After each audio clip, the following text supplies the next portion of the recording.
नमस्कार नहीं welcome you to Study IQ. मैं हूं प्रशांत धवन। नाउ इंडिया के इलेक्शंस हो चुके हैं। यूएसए के इलेक्शंस आप देखोगे इस साल के अंत में नवंबर महीने में हो जाएंगे। और इसी बीच क्या होता है कि डोनाल्ड ट्रंप एक इंटरव्यू के दौरान एक बड़ी स्टेटमेंट देते हैं इंडियंस के बारे में। ये कहते हैं कि इंडियंस की देखिए प्रॉब्लम यहाँ पर ये हो रही है कि ये यूएसए में आते हैं, हमारी यूनिवर्सिटी से इनको डिग्री मिलती है, ये बहुत ज़्यादा एक्सपीरियंस्ड और एजुकेटेड हो जाते हैं, इनको नॉलेज मिलती है। उसके बाद इनमें से कई लोग क्या करते हैं, वापस चले जाते हैं इंडिया में, और इंडिया में जाकर ये मल्टी मिलियनियर बिलियनियर बन जाते हैं।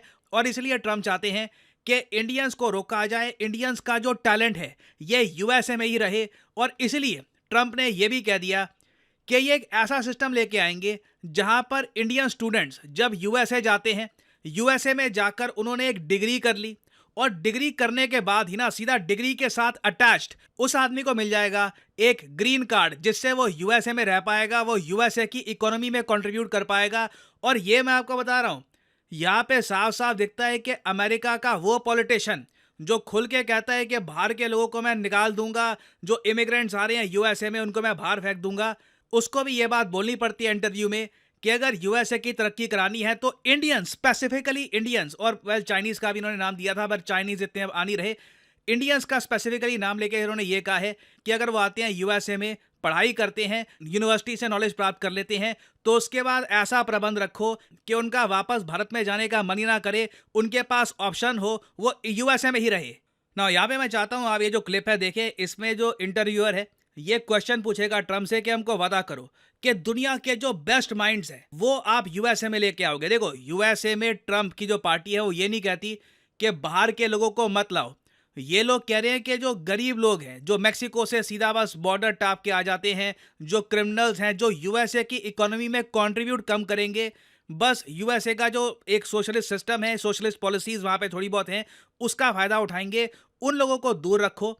ऐसे लोगों को लेके आओ जो यूएसए में कंट्रीब्यूट करेंगे। सुंदर पिचाई, सत्य नडेला, वेरियस और इंडियन अमेरिकन जो यूएसए में जाकर यूएसए की इकोनॉमी में बड़ा कंट्रीब्यूशन कर पाए हैं। तो यहाँ पे आप देखोगे ये आदमी पूछेगा ट्रम्प से कि वादा करो कि दुनिया के बेस्ट माइंड्स ये यूएसए में लेके आओगे। You will give us more ability to import the best and brightest around the world to America. I do promise, but I happen to agree. That's why I promise. Otherwise, I wouldn't promise. Let me just tell you that it's so sad when we lose people from Harvard, MIT, from the greatest schools, and lesser schools that are phenomenal schools also.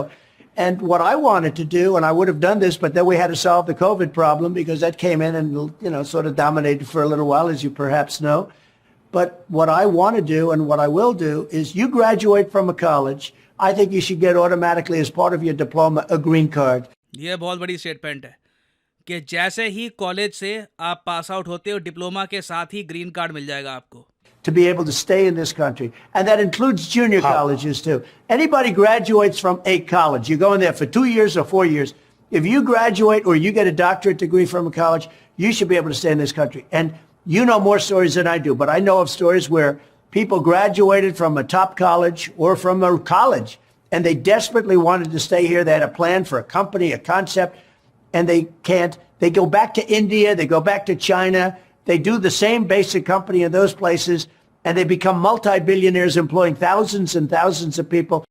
मैं यहाँ पर यह चाहता हूँ कि इनके elections के topic देखिए आप, ये लोग अपनी कंट्री की प्रोग्रेस के बारे में किस लेवल पे सोचते हैं। यहाँ पर ये लोग कह रहे हैं कि बिल्कुल हमको इंडिया का बेस्ट टैलेंट तो निकालना है इंडिया से। इंडिया में कई लोग हैं जो इंडिया के सिस्टम से इतने मतलब खुश नहीं है, वो इंडिया से बाहर निकलना चाहते हैं कैसे भी, वो हमारे यहाँ आगे पढ़ने के लिए। अब हमारे यहाँ सिस्टम ऐसा है कि वो ठीक है पढ़ लेते हैं, उसके बाद उनको वीज़ा, उनको ग्रीन कार्ड नहीं मिल पाता आगे रुक पाने का, वो फिर वापस चले जाते हैं इंडिया में। इंडिया की इकोनॉमी बूम कर रही है, वहाँ पे वो एक कंपनी खोलते हैं, कई लोगों को रोज़गार देते हैं। हम ये क्यों होने दे रहे हैं? हमें उन लोगों को यूएसए में ही रखना चाहिए ताकि वो हमारे यहाँ कंट्रीब्यूट करें। मैं ये सोच रहा था, हमारे यहाँ चुनाव होते हैं ना, हमारे टॉपिक्स कितने ढीले होते हैं, मतलब घूम फिर के हमारे यहाँ सब्सिडीज़ या फिर इसी बात पे डिबेट चल रहा होता है कि ज़रा बेनिफिट्स किसको मिलेंगे। हम कभी इस लेवल की सोच नहीं बना पाते इंडिया में। और मैं कहूँगा काफ़ी हद तक ये सीखने वाली बात है यूएस इलेक्शंस, यूएस डेमोक्रेसी से, कि इनके जो टॉपिक्स हैं ये कितने फार साइटेड हैं। ये यूएसए के इंटरेस्ट को कोर में रखकर आपस में डिबेट करते हैं। और जो यहाँ पर ट्रम्प कह रहे ना, अगेन मैं यहाँ पर ये बोलूँगा, ट्रम्प के बारे में और कई कई बुराइयां होंगी उनकी, कई उनकी जो स्टेटमेंट्स हैं मिसोजिनिस्टिक वगैरह, वो अपनी जगह है।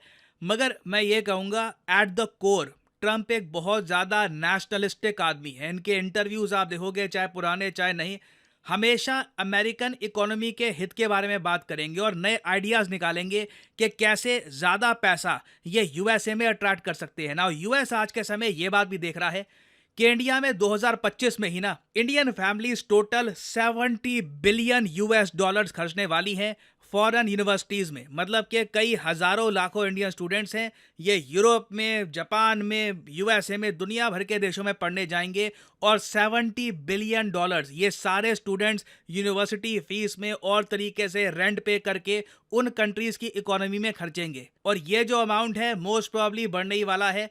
आप इमेजिन कर सकते हैं जैसे जैसे इंडियन इकोनॉमी बढ़ेगी 2030 के आसपास, तो ये अमाउंट मैं सरप्राइज नहीं होऊंगा अगर 100 बिलियन या फिर 120 बिलियन डॉलर भी हो जाए। बेसिकली जितना हमारा रेमिटेंस आ रहा होगा ना देश में, ऑलमोस्ट उतना ही हमारे स्टूडेंट्स बाहर की यूनिवर्सिटीज़ में खर्च कर रहे होंगे। और यूएसए ऑब्वियसली चाहता है कि इस बड़े अमाउंट का एक बड़ा चंक उनको मिले, उनकी यूनिवर्सिटीज़ में पैसा आए।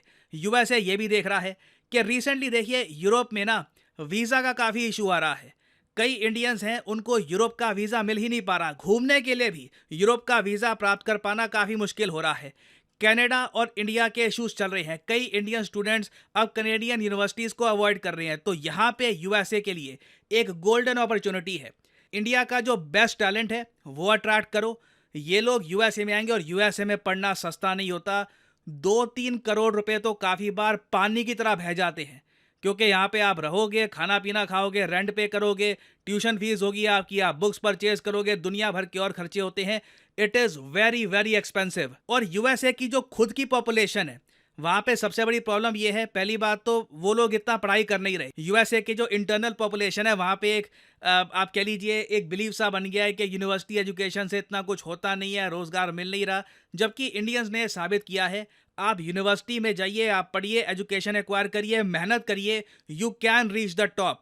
और इस बात का एक लिटरल प्रूफ है हमारे सामने कि जो मीडियन हाउस होल्ड इनकम है ना, अगर आप उसके हिसाब से कंपेयर करो तो Indian American on an average बहुत ज़्यादा कमाते हैं compare to other ethnic groups. Indian American $1 lakh साल के कमा लेते हैं, जो इंडियन रुपीज़ में इसको आप अगर कन्वर्ट करोगे इस अमाउंट को, तो ये 86 लाख या 85 लाख रुपीज़ के आसपास ये अमाउंट बैठता है साल का। तो यूएसए को ये फॉर्मूला समझ में आ चुका है।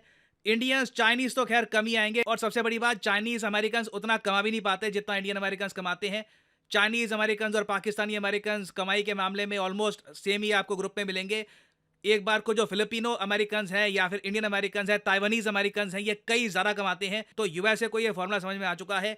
और आने वाले समय में आप देखोगे इंडिया के जो ब्राइटेस्ट माइंड्स हैं उनको अट्रैक्ट करने की यूएस पूरी कोशिश करेगा ना। हम लोग क्या कर सकते हैं? ऑब्वियसली सबसे ज़्यादा बेसिक चीज़ तो हमको ये करनी होगी कि इंडिया में एयर पॉल्यूशन, ये जो हमारे यहाँ हीट वेव्स चल रही हैं, ये सब हमको कंट्रोल करना होगा। क्योंकि अगर हीट वेव्स ही इतनी होगी और एयर पॉल्यूशन इतना ज़्यादा होगा हमारी सिटीज़ में ना, तो एक बार कोई एक आदमी जो चाहता भी हो कि यहाँ पे रहो, उसके माइंड में आएगा कि मे बी मुझे अपनी फैमिली के फ्यूचर के लिए बाहर के किसी कंट्री को एक्सप्लोर करना चाहिए। तो ये तो देखिए बेसिक चीज़ें हैं जिन पर हमको फोकस करना होगा फॉर द टाइम बीइंग। बाकी एजुकेशन से रिलेटेड जो और सिस्टमैटिक इश्यूज हैं उसके बारे में अभी कुछ खैर हो नहीं सकता। तो आने वाले समय में देखिए देखना होगा कि इंडिया से जो ब्रेन ड्रेन टू यूएस होगा ये किस लेवल पे होगा और कितना होगा, और क्या लिविंग स्टैंडर्ड्स इंडिया में इतने इंप्रूव हो पाएंगे कि कई इंडियन सोचें कि क्या बाहर जाना, यूएसए में जाना, इंडिया में ही रहेंगे। तो आने वाला टाइम देखिए, आने वाले 5-6 साल बहुत ही इंटरेस्टिंग रहने वाले हैं।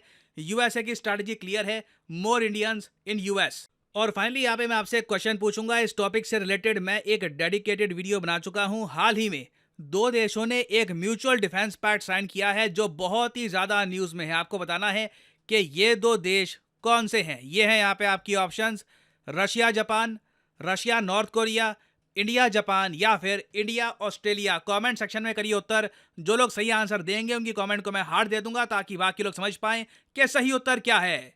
और फाइनली आप लोगों के लिए एक बहुत ही इंपॉर्टेंट जानकारी, एक क्लासिक कोट है, आपने हो सकता है कि काफ़ी बार देखी भी हो: you can't build a long term future on short term thinking.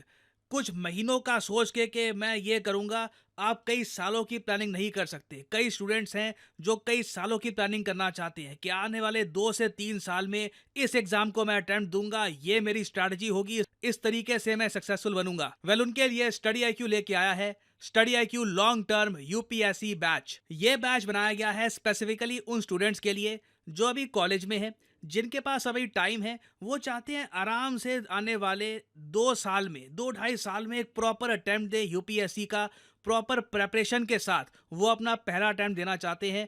तो long term batch is for you. तो आपको सिंपली क्या करना है, इस वीडियो के कमेंट सेक्शन में जाइए, यहाँ पे आपको लिंक मिल जाएगा लॉन्ग टर्म बैच का, जो शुरू हो रहा है बाय द वे 24 जून से। जी हाँ, 24 जून से ये बैच बिल्कुल फ्रॉम चैप्टर 1 स्टार्ट होगा, पूरा syllabus from the beginning start हो जाएगा और आप इस बैच में एनरोल कर सकते हैं 30 जून तक। 30 जून के बाद एनरोलमेंट यहाँ पर खत्म हो जाएगी। और ये जो लॉन्ग टर्म बैच है ये स्पेशल इसलिए है क्योंकि वैलिडिटी आपको यहाँ पर मिलती है एक्स्ट्रा लार्ज। 36 महीने की यहाँ पे आपको मिलती है वैलिडिटी, जहाँ पे आपको लाइव क्लासेस मिलेगी, 1-to-1 mentorship, prelims test series obviously आपके लिए फ्री है ही, आंसर राइटिंग प्रोग्राम आपको मिलेगा। और जैसे ही आपका प्रीलिम्स क्लियर होता है, मेंस एग्जाम के लिए स्टडी IQ आपको ऑप्शन देता है कि अगर आप चाहें आप दिल्ली आ सकते हैं, दिल्ली में आके पढ़ सकते हैं अंडर स्टडी IQ's गाइडेंस। यहाँ पे आपके एकोमोडेशन का खर्चा, बाकी खाने का खर्चा, ये सब उठाएगा स्टडी IQ और इंटरव्यू तक ये कोर्स आपका साथ निभाएगा। अगेन जो प्राइस यहाँ पर लिखा है, कभी भी पेमेंट कर देना और जो यहाँ पे आपको एक्स्ट्रा कोर्स दिख रहे हैं, लगाओगे ये कोड लगाओ, मैक्सिमम डिस्काउंट नहीं मिलेगा। यूज द कोड और आपको मिलेगा मैक्सिमम डिस्काउंट पॉसिबल। बेसिकली आप बेसिकली पर मंथ पे कर रहे होंगे 36 मंथ और आप UPSC एग्जाम की प्रिपरेशन कर सकते हैं या फिर जहां भी आप चाहें। So if you are thinking long short term, अगर आपकी शॉर्ट टर्म थिंकिंग लंबा टारगेट लेके आप चल रहे हैं, you can purchase this course by using the code, use this code, so use save money and save money. इसी note के साथ यह वीडियो का अंत। Thank you for listening. As I always say, may the gods watch over you.